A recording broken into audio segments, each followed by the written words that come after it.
नमस्कार सबै विद्यार्थी भाइ बहिनीहरूलाई नितन एजुकेसन इन्स्टिट्युटको युट्युब च्यानलमा हार्दिक स्वागत रहेको छ।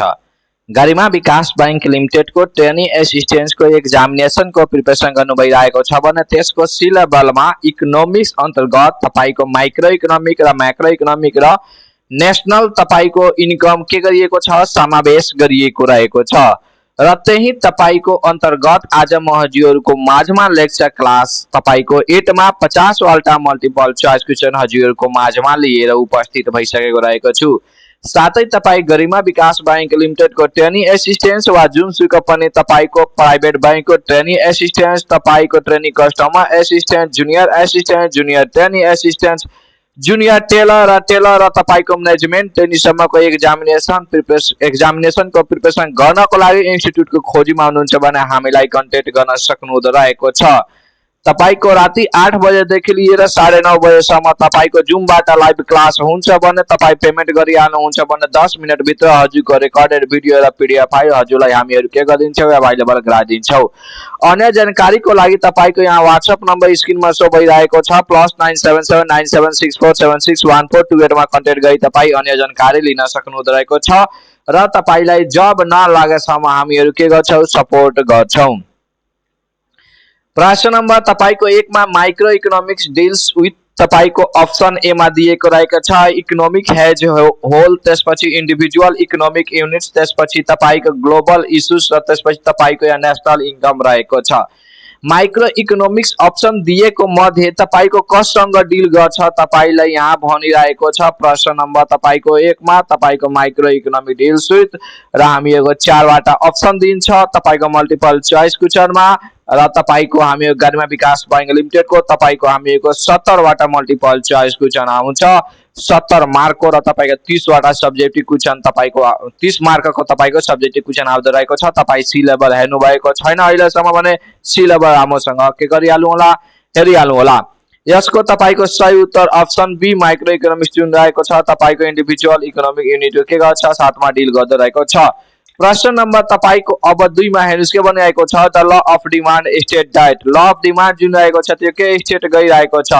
Price and quantity demand are directly related. Price and quantity जुन डिमान्ड रहेको छ तपाईको त्यो डाइरेक्टली रिलेटेड हुन्छ कि तपाईको प्राइस हैज नो इफेक्ट कि तपाईको price and quantity demand are inversely related कि तपाईको हामीहरुको demand create its own supply. Law of demand को तपाईको जुन रहेको छ के स्टेट गरिरहेको छ law of demand state that हामीहरुको अप्सन सी रहेको छ price and quantity demand are inversely related तपाईको हुन्छ। ओके न प्राइस तपाईको कम भए डिमान्ड बढी हुन्छ, प्राइस तपाईको बढी भए डिमान्ड तपाईको स्लो कम हुन्छ, त्यसै कारण तपाईको त्यो के रहेको छ इन्भर्सली तपाईको एक आपससँग रिलेटेड रहेका छन्। प्रश्न नम्बर तपाईको 3 मा भनिरहेको छ which of the following is a determinant of demand. तल दिएको मध्ये कुन तपाईको डिमान्डको के रहेको छ डिटर्मिनेन्ट रहेको छ भनिरहेको छ technology, price of the good, production cost र त्यसपछि government expenditure. Determinant of demand तपाईको price of the good option तपाईको बी रहेको छ। प्रश्न नम्बर तपाईको 4 मा elasticity of demand measure, elasticity of demand रहेको छ त्यो के मेजर गरिरहेको छ profit, utility, responsiveness of quality तपाईको डिमान्डेड टु प्राइस कि तपाईको इन्कम लेभल तपाईको अप्सन सी रिस्पोन्सिभनेस अफ तपाईको क्वान्टिटी डिमान्डेड टु प्राइस तपाईको रहेको छ के रहेको छ अप्सन तपाईको सी मा के रहेको छ रिस्पोन्सिभनेस अफ तपाईको क्वान्टिटी डिमान्ड टु तपाईको प्राइस जुन रहेको छ अप्सन तपाईको सी तपाईको त्यो सही उत्तर रहेको छ। प्रश्न नम्बर तपाईको 5 मा यहाँ marginal utility is, marginal utility तपाईको के रहेको छ total utility divided by price हुन्छ कि तपाईको additional satisfaction from 1 more unit तपाईको हुन्छ कि टोटल सैटिस्फैक्शन हुन्छ कि त नन अफ द अबव तपाईको option B additional subtraction from भनिरहेको छ 1 मोर यूनिट तपाईको मार्जिनल युटिलिटी तपाईको रहेको छ। प्रश्न नम्बर तपाईको 6 मा opportunity cost is, opportunity cost भन्न तपाईको के रहेको छ free, not measurable, cost of next best alternative forgone कि तपाईको नट अ रियल कस्ट तपाईको option C cost of next best alternative तपाईको फरगोन रहेको छ। प्रश्न नंबर 7 मा in perfect competition firm are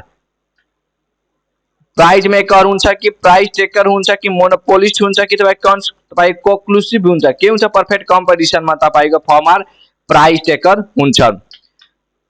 प्रश्न नंबर तपाईको 8 मा अ मोनोपोली मार्केट हेज हेर्नुस् तपाईको मेनी बायर एन्ड सेलर कि तपाईको सिंगल सेलर कि होमोजेनियस प्रोडक्ट्स कि तपाईको फ्री इन्ट्री एन्ड एक्जिट तपाईको अप्सन बी सिंगल सेलर तपाईको हुन्छ मोनोपोली मार्केटमा। प्रश्न नंबर 9 मा ल अफ डिमान्ड स्टेट डाइट ल अफ तपाईको सप्लाई रहेको छ, ल अफ डिमान्ड त हामीहरुको बल्क पढिसक्यो हो कि हैन, कति नम्बर प्रश्नमा त्यो पनि म बिर्सिसकेको छु। यसमा तपाईको हामीहरुको रहेको छ ल अफ तपाईको supply state, law of supply के स्टेट गइरहेको छ, price and quantity supply inversely तपाईको रिलेटेड, त्यसपछि सप्लाई क्रिएट डिमान्ड, त्यसपछि price and quantity supplied are तपाईको डाइरेक्टली रिलेटेड, त्यसपछि सप्लाई कन्स्टेन्ट तपाईको option C, price and quantity supply are तपाईको डाइरेक्टली रिलेटेड तपाईको हुन्छ। प्रश्न नम्बर तपाईको हामीको 10 मा cross elasticity of demand is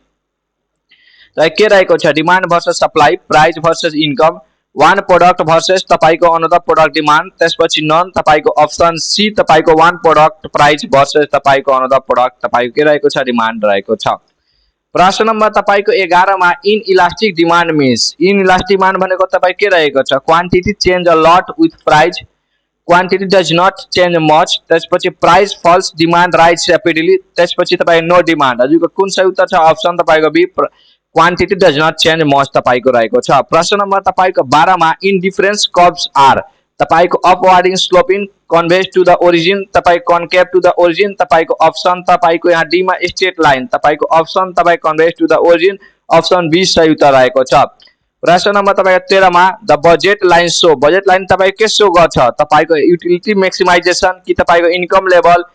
possible combination of goods a consumer can buy कि तपाईको नन, तपाईको अप्सन सी तपाईको possible combination of goods a consumer can by तपाईको शो गर्छ, बजेट लाइन शो गर्छ हो कि हैन।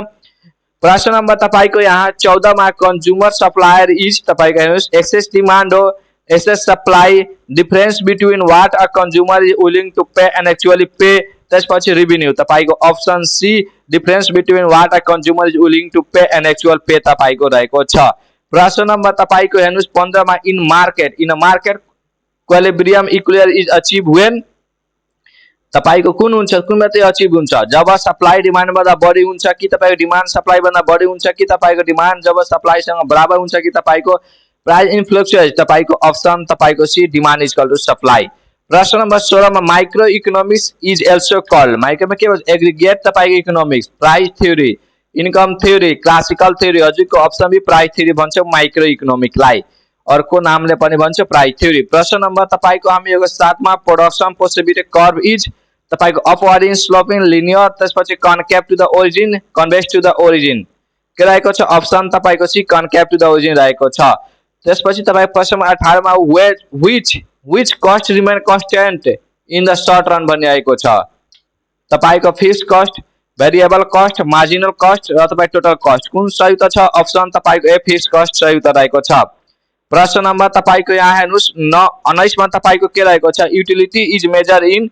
रुपीज मा, युटिल्स मा, केजी मा र तपाईको लिटर मा, युटिलिटी केमा मेजर हुन्छ, अप्सन बी तपाईको युटिलिटी युटिल्स मा मेजर हुन्छ। प्रश्न नम्बर तपाईको 20 मा सर्ट रन प्रोडक्सन इन्भल्भ तपाईको हेर्नुस् no fixed factor, all variable inputs, at least one fixed input, त्यसपछि कन्स्टेन्ट रिटर्न तपाईको अप्सन सी सही उत्तर रहेको छ, एटलिस्ट वान फिक्स्ड इनपुट। प्रश्न नम्बर तपाईको 21 मा which cost curve is U shape in the short run भनिएको छ, कुन cost curve, fixed total fixed cost, marginal cost, average variable cost, both B and C तपाईको अप्सन डी सही उत्तर रहेको छ, बोथ बी एन्ड सी भनेको तपाईको मार्जिनल कस्ट र तपाईको एभरेज भेरिएबल कस्ट जुन हुन्छ तपाईको त्यो यू शेप का हुन्छन् सर्ट रनमा। प्रश्न नम्बर तपाईको 22 मा भनिरहेको छ इन इकोनोमिक्स अ नर्मल तपाईको गुड इज वान तपाईको whose demand in decreases with income, not consume at all, whose demand increases with income, which has no substitute, हजुरको option C which demand increase with income। प्रश्न number तपाईको यहाँ 23 मा inferior goods are those whose demand rise with income, falls with income, stay constant is zero तपाईको option B falls with income। प्रश्न number तपाईको 24 मा a given goods is a good diet तपाईको has no utility, increase in demand when price rises, is free, त्यसपछि तपाईको is always in surplus तपाईको option कुन सही उत्तर रहेको छ, तपाईको option B increase in demand when price तपाईको राइजेस सही उत्तर छ। प्रश्न नम्बर तपाईको 25 मा मोनोपोलिस्ट कम्पिटिसन मीन्स तपाईको no competition few form with homogeneous products कि तपाईको many form with differentiated product, single form with high price तपाईको अप्सन तपाईको सी सही त रहेको छ, many form with differentiated product रहेको छ। प्रश्न नम्बर तपाईको 26 मा which of the following is not a feature of perfect competition, तर दिएकोमा तपाईको कुन फिचर होइन perfect competition को, homogeneous product, free entry and exit, price makers, large number of buyer and seller तपाईको ऑप्शन सी प्राइस मेकर सही उत्तर छ। प्रश्न नंबर तपाईको 27 मा इकोनोमिक रेंट रिफर्स टू तपाईको return on labour, return on land, return on entrepreneurship, त्यसपछि profit तपाईको कुन सही उत्तर छ, ऑप्शन तपाईको बी रिटर्न अन लैंड सही उत्तर रहेको छ। प्रश्न नंबर तपाईको 28 मा the short run average cost curve is use say because of के कारण तपाईको त्यो यूज हुन्छ, लॉ अफ सप्लाई को कारण कि लॉ अफ डिमिनिशिंग रिटर्न को कारण, लॉ अफ डिमांड को कारण कि कांस्टेंट रिटर्न को कारण, के को कारण यूज मा हुन्छ तपाई लॉ अफ डिमिनिशिंग रिटर्न को कारण तपाईको त्यो जुन short run average cost curve हुन्छ के कारण तपाईको यूज हुन्छ, लॉ अफ डिमिनिशिंग रिटर्न को कारण हुन्छ। प्रश्न नंबर तपाईको 29 मा the break even point curve, the break even point occur when जब revenue is equal to cost हुन्छ कि प्रॉफिट जब मैक्सिमाइजेशन हुन्छ कि लॉस इन मिनिमम हुन्छ कि रेवेन्यू जीरो हुन्छ, तपाईको ऑप्शन तपाईको A revenue is equal to cost. प्रश्न नंबर तपाईको 30 मा producer surplus is total cost revenue minus cost, difference between that तपाईको difference between what producer receive and minimum he is willing to accept, त्यसपछि none तपाईको option C सही उत्तर छ, difference between what producer receive and minimum he is willing to accept. प्रश्न number तपाईको 21 मा in तपाईको oligopoly firm are price taker, independent, interdependent, monopolist, हजुरको ऑप्शन तपाईको सी इंटरडिपेंडेंट सही उत्तर रहेको छ। प्रश्न नंबर तपाईको 32 मा price discrimination is possible only in perfect competition मा कि मोनोपोली मा, ओलिगोपोली मा कि ड्यूलोपोली मा, हजुरको ऑप्शन तपाईको बी मोनोपोली सही उत्तर छ। प्रश्न नंबर तपाईको 33 मा the point where marginal cost equal भनिरहेको छ, मार्जिनल रेवेन्यू इज तपाईको के भनिन्छ, loss point, shut down point, profit maximisation point कि तपाईको ब्रेक इवन पॉइंट, हजुरको option C profit maximisation point छ। प्रश्न नंबर 34 मा when total product is maximum marginal product is तपाईको हेर्नुस् मिनिमम, मैक्सिमम, जीरो, नेगेटिभ, हजुर कुन हुन्छ, ऑप्शन तपाईको सी जीरो सही उत्तर छ। प्रश्न नंबर तपाईको 35 मा which of the following is a variable cost, तर दिएकोमा चाहिँ कुन तपाईको भेरिएबल कॉस्ट रहेको छ, rent, insurance, raw materials, interest, तपाईको ऑप्शन सी रॉ मटेरियल्स सही उत्तर रहेको छ। प्रश्न नंबर तपाईको 36 मा माइक्रो इकोनोमिक्स डील्स विथ तपाईको जुन रहेको छ केसँग, house holds, industries, national economic firms, तपाईको नेशनल इकोनोमिक डील गर्छ। फर्स्ट मा मैक्रो थियो, एमआईसीआर थियो, यसमा मैक्रो रहेको छ किन। प्रश्न नंबर तपाईको हामीहरुको 37 मा aggregate demand is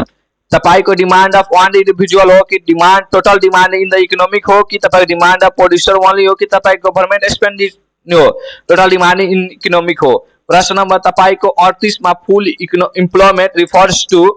zero unemployment, 100% employment, no तपाईको साइक्लिकल तपाईको unemployment, only part time employment, हजुरको ऑप्शन तपाईको सी नो साइक्लिकल तपाईको अनएम्प्लॉयमेंट तपाईको सही उत्तर छ। प्रश्न नंबर तपाईको यहाँ 39 मा which is not a component of aggregate तपाईको डिमांड भनिरहेको छ, तपाईको यहाँ कंजम्पसन कि तपाईको इन्भेस्टमेन्ट कि एक्सपोर्ट कि तपाईको इम्पोर्ट, तपाईको हामी के हुन्छ, कंजम्पसन, इन्भेस्टमेन्ट, एक्सपोर्ट र तपाईको इम्पोर्ट, हजुरको इम्पोर्ट सही उत्तर रहेको छ। प्रश्न नम्बर तपाईको हामी 40 मा which is not objective of micro economics, कुन ऑब्जेक्टिव होइन, price stability, full employment, market share, economic growth, हजुरको ऑप्शन सी मार्केट शेयर होइन, ऑब्जेक्टिव माइक्रो इकोनॉमिक हो। प्रश्न नंबर तपाईको 41 मा इन्फ्लेशन मीन्स, इन्फ्लेशन मतलब तपाईको के हो, फॉल्स इन प्राइस हो, राइज इन अनएम्प्लॉयमेंट हो कि rise in general price level हो कि इंक्रीज इन स्पॉट हो, तपाईको option C rise in general price level हो। प्रश्न नंबर तपाईको यहाँ 42 मा द अनएम्प्लॉयमेंट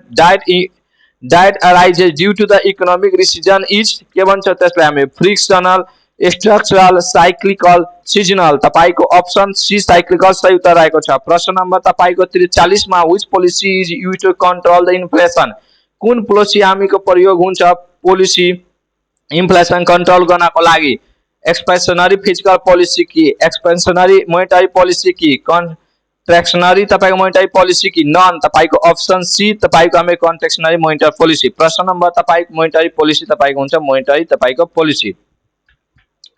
प्रश्न नंबर तपाईको 44 मा जीडीपी तपाईको डिक्लेयर डिफ्लेटर इज तपाईको हेर्नुस् नोमिनल तपाईको GDP by real GDP into 100 हुन्छ कि तपाईको real GDP by nominal GDP into 100 कि तपाईको सीपीआई इन्टु जीडीपी हुन्छ कि तपाईको जीडीपी बाई जीएनपी हुन्छ हजुरको option A nominal GDP by real GDP into तपाईको 100 हुन्छ। प्रश्न नम्बर तपाईको यहाँ हेर्नुस् 45 मा which of the following is a leakage in तपाईको सर्कुलर फ्लो अफ इन्कम भनिरहेको छ इन्भेस्टमेन्ट त्यसपछि सेभिङ त्यसपछि कन्जम्पसन त्यसपछि गभर्नमेन्ट स्पेन्डिङ हजुरको अप्सन तपाईको 20 सेभिङ सही उत्तर रहेको छ। प्रश्न नम्बर तपाईको 46 मा the Phillips curve show relationship between तपाईको यहाँ inflation and GDP inflation and unemployment money supply and interest त्यसपछि ट्याक्स एन्ड रेभिन्यू हजुरको अप्सन तपाईको बी इन्फ्लेसन एन्ड अनएम्प्लॉयमेन्ट सही उत्तर रहेको छ। प्रश्न नम्बर तपाईको 47 मा अ बजेट तपाईको सरप्लस अकर्स व्हेन तपाईको हेर्नुस् एक्सपेन्डिचर जब बढी हुन्छ रेभिन्यू भन्दा भने वा रेभिन्यू बन्द तपाईको बढी हुन्छ एक्सपेन्डिचर भन्दा भने कि तपाईको रेभिन्यू र एक्सपेन्डिचर बराबर हुन्छ कि तपाईको डिफिसिट जीरो तपाईको जब रेभिन्यू एक्सपेन्डिचर भन्दा बढ हुन्छ भने बजेट के हुन्छ सरप्लस हुन्छ। प्रश्न नम्बर तपाईको यहाँ 48 मा फिस्कल पोलिसी भनेको तपाईको के हो रिफर टु भनेको के हो सेन्ट्रल बैंक पोलिसी हो कि तपाईको tax and expenditure policy of government हो कि ट्रेड पोलिसी हो कि तपाईको वेज पोलिसी हो तपाईको tax and expenditure policy of government हो। प्रश्न नम्बर तपाईको यहाँ 49 मा which of the following is not a monetary policy tool कुन होइन CCR SLR government spending repo rate हजुरको अप्सन तपाईको सी गभर्नमेन्ट स्पेन्डिङ होइन। प्रश्न नम्बर तपाईको 50 मा balance of payment include balance of जुन पेमेन्ट रहेको छ तपाईको त्यसमा के समावेश हुन्छ ओन्ली इम्पोर्ट एन्ड एक्सपोर्ट हुन्छ कि क्यापिटल अकाउन्ट ओन्ली कि तपाईको करेन्ट एन्ड क्यापिटल अकाउन्ट कि तपाईको ट्याक्स रेभिन्यू हजुरको अप्सन तपाईको यहाँ seat current and capital account हजुरको सही उत्तर रहेको छ। आजको तपाईको यो फ्री क्लासको भिडियो कस्तो लाग्यो कमेन्ट बक्समा तपाई लेख्न नभुल्नु होला। साथै तपाई प्रिमियम क्लास लिन चाहनुहुन्छ भने तपाईको व्हाट्सएप नम्बर रहेको छ +9779764761428 मा कन्ट्याक्ट गरी तपाई लिन सक्नुहुँदो रहेको छ।